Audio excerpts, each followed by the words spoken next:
மகாபாரத பாத்திரங்களில் அறிவுக்கும் விவேகத்துக்கும் இலக்கணமாக இருந்தவர் விதுரர். திருதராஷ்டிரன், பாண்டு ஆகியவர்களின் இளைய சகோதரன் ஆவார்.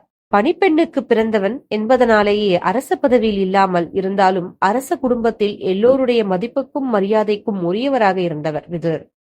மகா நீதிமான், தர்மத்திலிருந்து சிறிதளவும் நழுவாதவர்.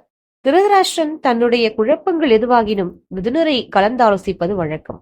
ஒருமுறை திருதராஷ்டிரன் விதுரரை பார்த்து, மனிதனுக்கு ஆயுள் 100 ஆண்டுகள் என்று சொல்லப்படுகிறது. இருந்தும் முழுமையான ஆயுள் வரை யாரும் வாழ்வதாக தெரியவில்லையே, இது ஏன் விதுனா என்று கேட்டார். அதற்கு விதுரர், 6 கூறிய வாள்கள் தான் மனிதரை ஆயுளை குறைக்கின்றன என்றார்.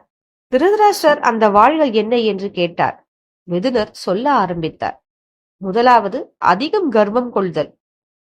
நானே கெட்டிக்காரன், எனக்கே அனைத்தும் தெரியும், மற்றவர்களுக்கு ஒன்றும் தெரியாது, நான் செல்வந்தன், நான் கொடையாளி, நான் நல்லவன், பிறர் கெட்டவர்கள் என்று நினைப்பதால் கர்வம் அதிகரிக்கிறது.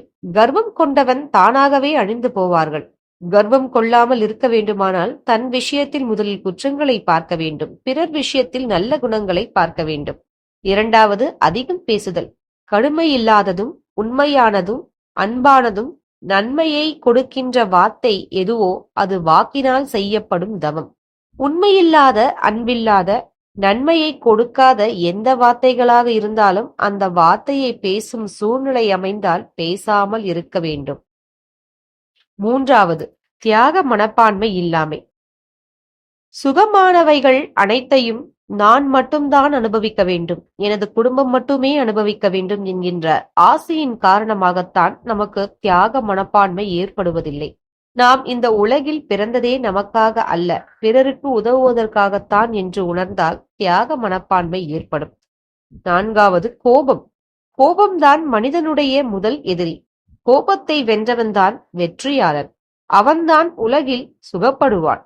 கோபத்துக்கு வசப்பட்டவன் தர்மம் எது அதர்மம் எது என்ற விவேகத்தை இழந்து பாவங்கள் செய்கின்றான். என்ன தீமைகள் ஏற்பட்டாலும், யார் நம்மை கோபித்துக் கொண்டாலும் அவற்றை சகித்துக் கொள்ள கற்றுக்கொள்ள வேண்டும். ஐந்தாவது, சுயநலம். சுயநலம்தான் எல்லா தீமைகளுக்கும் காரணம். சுயநலத்தோடு இருப்பவர்கள் தங்கள் காரியம் ஆக வேண்டும் என்பதற்காக எந்த பாவத்தையும் செய்ய அஞ்ச மாட்டார்கள். பிறர் இன்புறுவதைக் கண்டு இன்புற வேண்டும், பிறர் துன்புறுவதைக் கண்டு துன்புற வேண்டும். இப்படி செய்தால் சுயநலம் போய்விடும். ஆறாவது, நண்பர்களுக்கு துரோகம் இழைப்பது.